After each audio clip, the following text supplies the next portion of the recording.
guys, my name is Squash and today we're going to talk a bit about FPS capping. I'll make this as fast as possible. First of all, what is frame rate capping? FPS capping means limiting your frames per second output to a certain value. There are many ways to achieve this, the most common one being a feature implemented in most games. That is VSync. VSync caps your frame rate at the refresh rate of your monitor while also reducing screen tearing.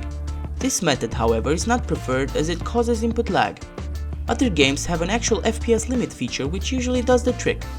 The most efficient way to do it, however, is to use a third-party software such as MSI Afterburner with Riva Tuner or similar software. Without further ado, let's get down to it. Number 1. Smoother experience. Some games run differently in areas based on the amount of clutter or action that is shown on the screen.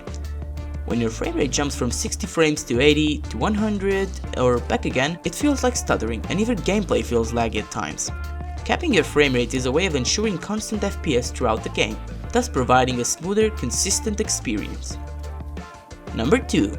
Screen refresh rate. If your monitor only has a 60Hz refresh rate, then it can physically only display 60 frames in 1 second, simple as that.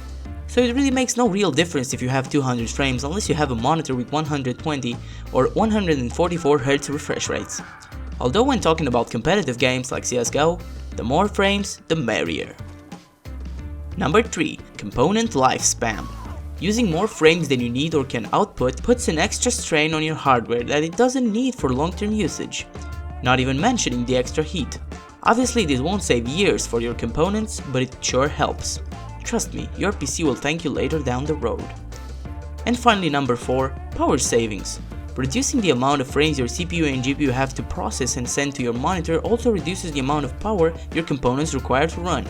Of course this is not a huge power saving, but hey, a smaller electricity bill is always a better bill.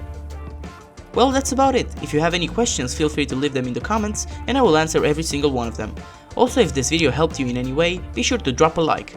I'm just starting this channel and it would really help. Thanks again for watching and have a great day. Also, please subscribe.